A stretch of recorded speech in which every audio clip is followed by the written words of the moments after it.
Salve, salve! Sejam todos bem-vindos ao canal do professor Alex Nina. Eu sou administrador e geólogo, especialista, mestre e doutorando em desenvolvimento sustentável. Hoje nós vamos falar da teoria humanística da administração. É uma teoria que tem a ênfase nas pessoas. Com o desenvolvimento das indústrias e os conceitos de Taylor e Fayol, as organizações ficaram informais, frias. Nós falamos na aula passada da abordagem clássica da administração de Taylor e Fayol. Então você tinha uma teoria que preconizava o operário como uma máquina.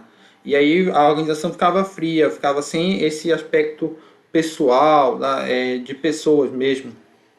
E a teoria humanística ela surge como crítica a essa organização como máquina nos Estados Unidos, no final da segunda década do século XX, 1930, um período difícil, marcado pela recessão econômica, inflação, desemprego, forte atuação de sindicatos. Nós vamos lembrar que em 1929 houve o crash da Bolsa de Valores, então houve uma grande crise financeira. Isso fez com que essa teoria ganhasse força. Então, no contexto que o capitalismo vai mal, surge uma teoria crítica aos conceitos de Taylor e Fayol. Foram baseados também em experiências científicas. Foi baseada essa teoria, melhor dizendo, em experiências científicas. A primeira delas, as experiências de Wethorn, de 1927 a 1932. Então, esse pesquisador pegou dois grupos de pessoas, de trabalhadores, e colocou um grupo exposto a intensidade de luz variável e outro a intensidade de luz constante. Segundo a teoria de Taylor, da administração científica, esse grupo aqui de intensidade à luz constante teria uma maior produtividade. Por quê? Teria um melhor ambiente de trabalho. Então esse era o resultado esperado. Porém, o Wethorn não encontrou uma correlação direta entre a variação de luz e a produtividade, ou seja, não interferia em nada. Por outro lado, ele percebeu que os operários reagiam à intensidade da iluminação de acordo com suas realidades pessoais, ou seja, predominava o fator psicológico ao invés do fator fisiológico, como preconizavam Taylor e Fayol. A segunda experiência foram 5 moças numa indústria, foram submetidas a diferentes condições de regime de trabalho, lanches e período de descanso. O resultado mostrou que o desempenho melhorou com a melhoria do relacionamento interpessoal das moças. Então, em 12 meses, a pesquisa mostrou que as moças gostavam da sala onde estava sendo realizada a pesquisa porque lá era divertido e a supervisão era branda e flexível.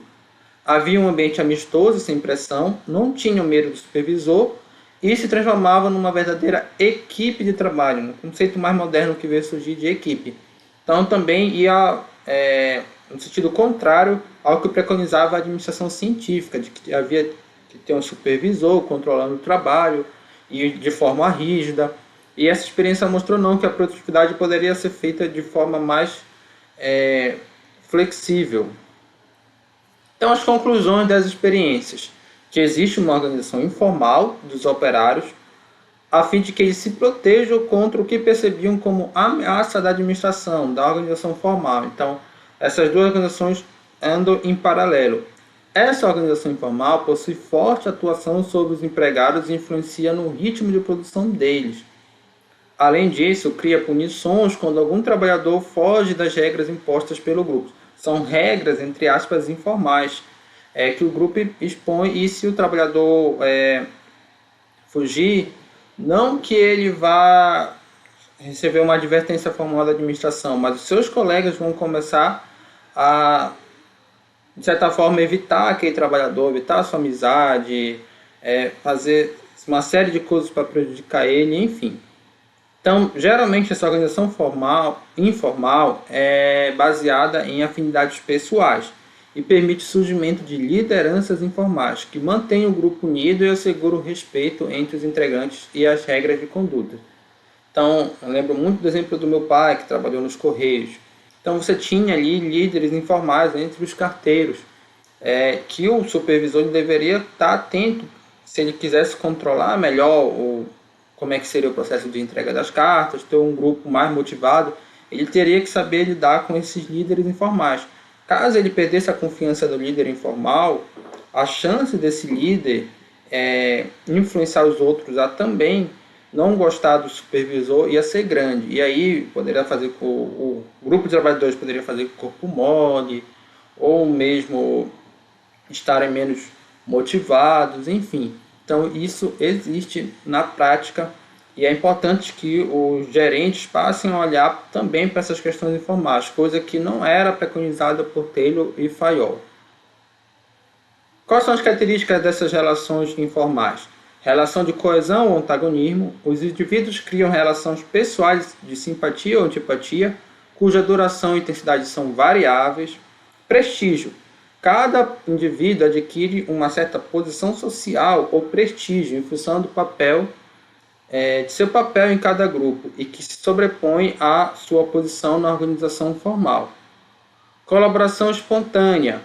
No nível formal existe um alto grau de colaboração espontânea que pode e deve ser aplicado em favor da empresa. É importante que o gerente mapeie o que é espontâneo na empresa. Possibilidade de oposição à organização formal. Isso é uma das coisas mais importantes que mais o gerente tem que estar atento. Pois se essa organização informal se opor à informal, as chances de você reduzir a produtividade são muito grandes.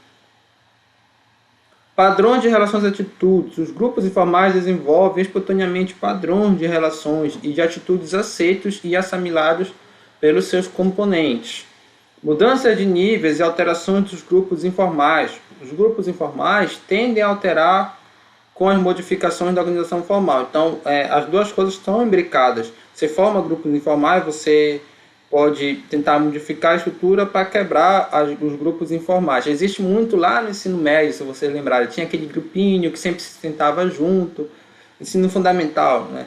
E o professor separava, que era para não ter diálogo, às vezes dava certo, às vezes não. Então você tem essa relação aí do que seria a organização formal com a informal. E a organização informal ela transcende a organização formal. Enquanto que a organização formal está circunscrita no local físico e horário de trabalho da empresa, a organização informal foge dessas limitações. Muito comum. Termina o expediente de trabalho, os trabalhadores vão ali no bar para falar mal do gerente, por exemplo. Né? Ali a organização continua. E ali o que se fala num bar sobre o trabalho influencia sim no dia a dia de trabalho, as opiniões dos amigos, das lideranças informais, entre outras coisas. Então, é importante falar isso, que a organização informal ela transcende os próprios limites. Às vezes tem amigo de trabalho que frequentam a casa do outro, então tem essas questões. Os padrões de desempenho dos grupos informais. Os padrões de desempenho e trabalho estabelecidos pelo grupo formal nem sempre correspondem ao padrão estabelecido pela administração. Isso foi um dos problemas verificados por Taylor, que os sindicatos viram. Um dos problemas da administração científica de Taylor, perdão. Então, muitas vezes se exigia muito em termos de produtividade e os trabalhadores se achavam exauridos, de que não iriam dar conta de toda essa exigência.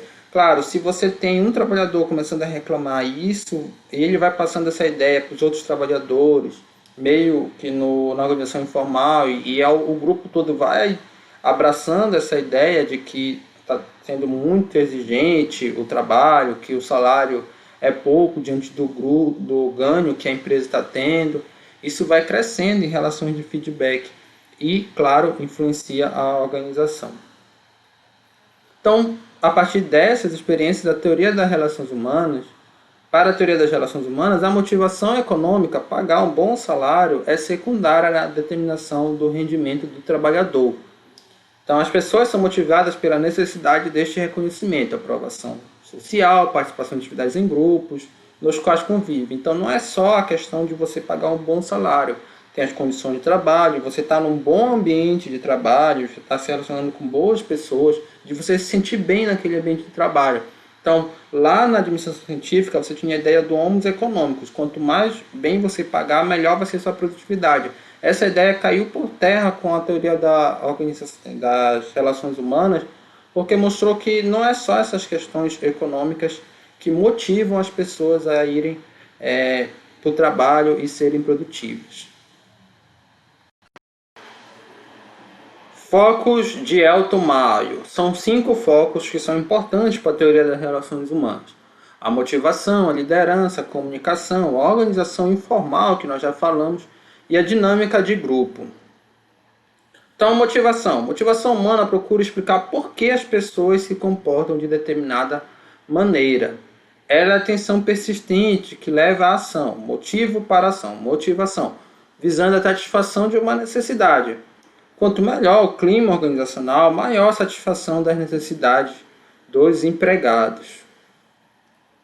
A liderança é o processo em que uma pessoa é capaz, por suas características individuais, de entender as necessidades da organização e obter o envolvimento e a participação dos colaboradores para alcançar os objetivos dessa organização. Então a liderança é algo bastante pessoal. O líder está pautado numa pessoa.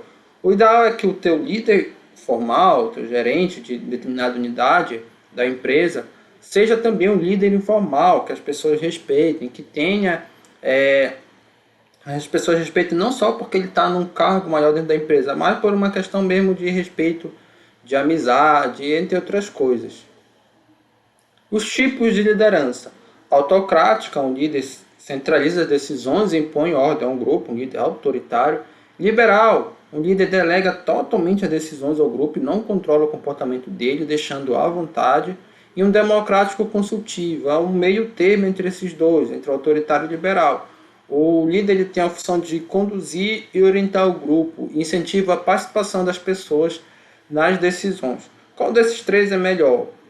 Depende da teoria da administração que a gente levar em conta. A teoria do Fayol, da administração, abordagem clássica, da teoria clássica, melhor dizendo, ela vai preconizar mais essa autocrática. A do Taylor, de certa forma, também. Para a teoria das relações humanas, vai ser mais o liberal aqui, um líder que deixa as pessoas à vontade e se sentirem bem assim, diante da empresa. Umas teorias mais modernas, como a de sistema, e principalmente a de sistemas, vai dizer que essa é democrática consultiva. E já uma teoria como a de contingência também, que nós vamos falar ainda dessas duas, ela vai dizer que depende do tipo de organização. Você tem um melhor ou pior tipo de liderança, mas a ideia aqui é dizer que existem vários tipos de líderes. Então, vamos para as empresas no exemplo prático. Você tem o Steve Jobs que deu certo lá, um líder autoritário que deu certo na Apple. Provavelmente ele não iria dar certo numa empresa como a Microsoft ou Google, que tem um estilo de liderança mais liberal. Então, isso varia muito de empresa para empresa. Mas o importante da teoria humana foi criticar essa ideia de que o líder necessariamente tinha que ter autoritário, autocrático, de que existiam outras formas de liderança. A comunicação. Comunicação é um processo interativo e de entendimento de uma mensagem entre um emissor e um receptor. Sempre tem que ter esses dois elementos. Emissor, receptor, tem que ter aí os canais de comunicação.